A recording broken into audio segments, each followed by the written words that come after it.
Hello friends, welcome to my channel. चलिए start करते हैं। हमारी स्टोरी की स्टार्टिंग होती है एक पैलेस से, जहां एक राजकुमारी खड़ी होकर किसी के सामने प्रे कर रही होती है।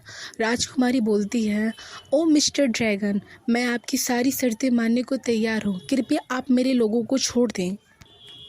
हमें दिखाया जाता है उस राज्य के राजा को, जो अपने घुटने पे बैठकर बोलते हैं, ओ एबल ड्रैगन, मेरी बेटी ये डिजर्व नहीं करती, वो एक बहुत ही नेक और साफ दिल की है।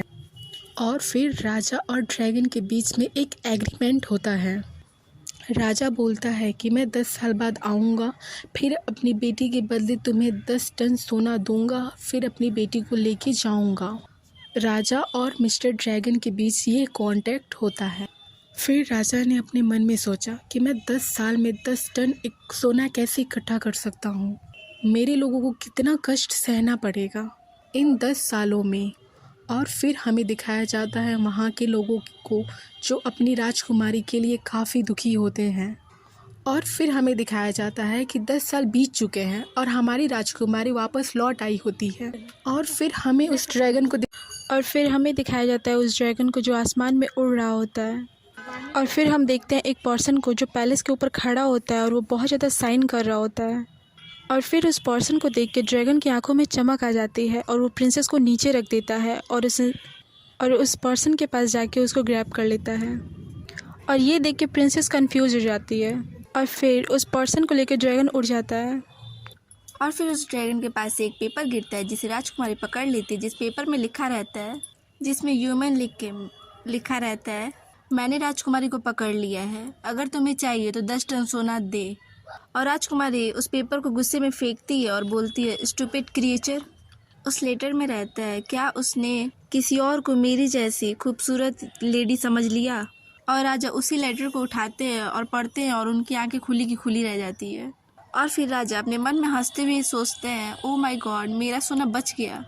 और फिर हमें ड्रैगन का सीन दिखाया जाता है, जो लैंड करता है और वो उस पर्सन को फेंक देता है, जिसमें वो पर्सन बोलता है, आओ।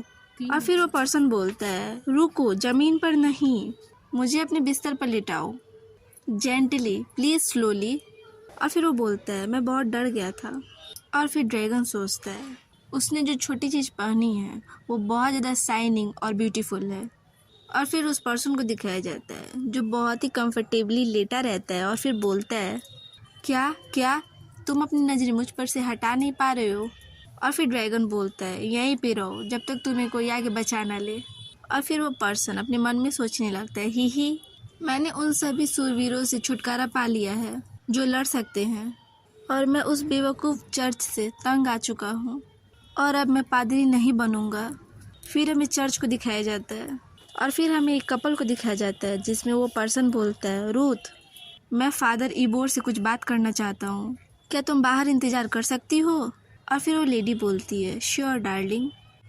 और फिर हमें इस पादरी को दिखाया जाता है जो हमारा मेन लीड है, जो बोलता है, गॉड आपके साथ है, और उसके हाथ में एक बुक रहता है। फिर वो बोलता है, क्या तुम कन्फ्यूज्ड हो? और फिर वो पर्सन पादरी के पास आके अपने घुटने पे बैठकर बोलता है, मैं 2 लेडीज से प्यार करता हूँ, मेरी वाइफ और मेरी गर्लफ्रेंड, वो दोनों मुझसे प्यार करती हैं और मैं भी उन दोनों से प्यार करता हूँ।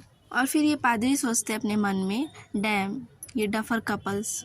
और फिर वो हंसते हुए सोचता है, मैं जानता था कि कोई भी रिलेशनशिप अच्छा नहीं होता। और फिर वो पर्सन रोते हुए बोलता है, मुझे पता है कि मुझे अपनी पत्नी को धोखा नहीं देना चाहिए था, मुझे इसके लिए गिल्ट महसूस होता है, लेकिन अब मैं एली को भी नहीं छोड़ सकता और अब मैं टॉर्चर में हूँ। फिर पादरी अपने गला साफ करते हुए बोलता है, तो तुम फिर अपने दिल की सुनो। फिर वो पर्सन अपने आंसुओं को पोंछते हुए बोलता है, क्या मैं ऐसा कर सकता हूँ? फिर वो पादरी अपने एक आंख को खोलकर बोलते हैं, मर्सीफुल गॉड आपको स्ट्रेट पाथ पर ले जाएंगे।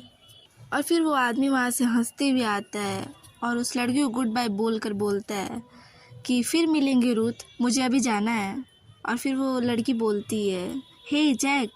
और फिर वो लेडी आहें भरकर बोलती है, वो क्यों हैप्पी है, बाहर कुछ भी दिलचस्प नहीं है ना? दरअसल आजकल ज़िंदगी थोड़ी बोरिंग होती जा रही है।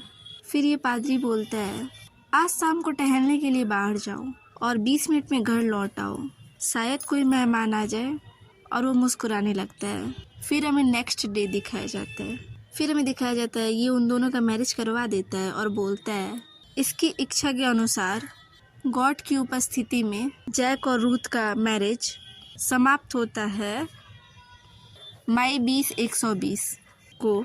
फिर कोई बोलता है वेट, तुम ऐसे पवित्र रिलेशनशिप को इतनी आसानी से कैसे ख़त्म कर सकते हो।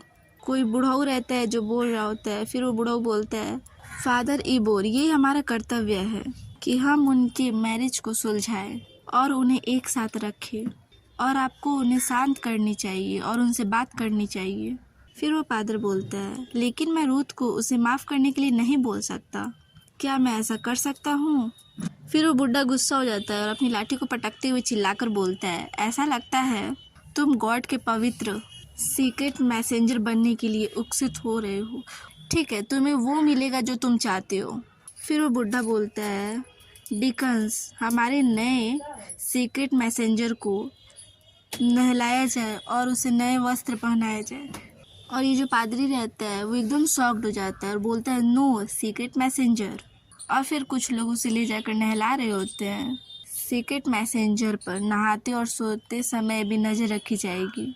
और फिर नहलाने के बाद उसे खाना खिलाया जाता है। वो केवल झरने के पानी और पंखुड़ियों से ही अपना पेट भर सकता है। और उसे जीवन भर ही चर्च में रखा जाएगा और उसे सूर्य को गुड बाय कहना पड़ेगा। और अगर वो अगर भागने की कोशिश करता है तो उसे जलाकर खाक कर दिया जाएगा और गॉड को बलि चढ़ा दिया जाएगा। और ये सब चीज़ें वो सोचकर डर से कांपने लगता है और बोलता है क्या मैं सन को गुड बाय कहने के लिए टॉप फ्लोर पर जा सकता हूँ। तुम बच सकते हो, लेकिन तुम जानते हो कि अगर तुम भागने की कोशिश करोगे तो क्या होगा।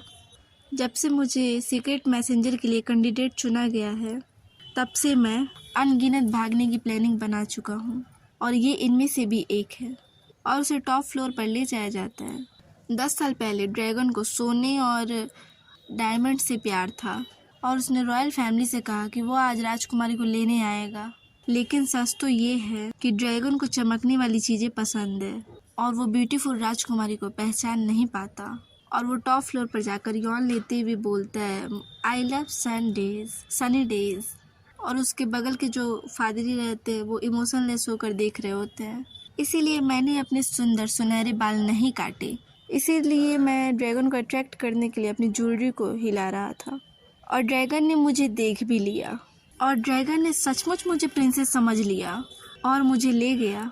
और ड्रैगन उसे ले जाने लगता है। फिर वो दोनों पादरी सोचते हैं कि अब हमें क्या करना चाहिए। Okay, thank you guys. अगर आपको ये चैप्टर पसंद आया हो तो प्लीज़ मेरे चैनल को लाइक, सब्सक्राइब, कमेंट ज़रूर कीजिएगा। अगर आपको इसका नेक्स्ट पार्ट चाहिए तो प्लीज़ ये भी ज़रूर कमेंट में बताइएगा। अगर आपको कोई न्यू स्टोरी सुनना है तो वो भी ज़रूर कमेंट में बताइएगा। Okay, thank you. मिलते हैं नेक्स्ट एपिसोड में। Bye bye.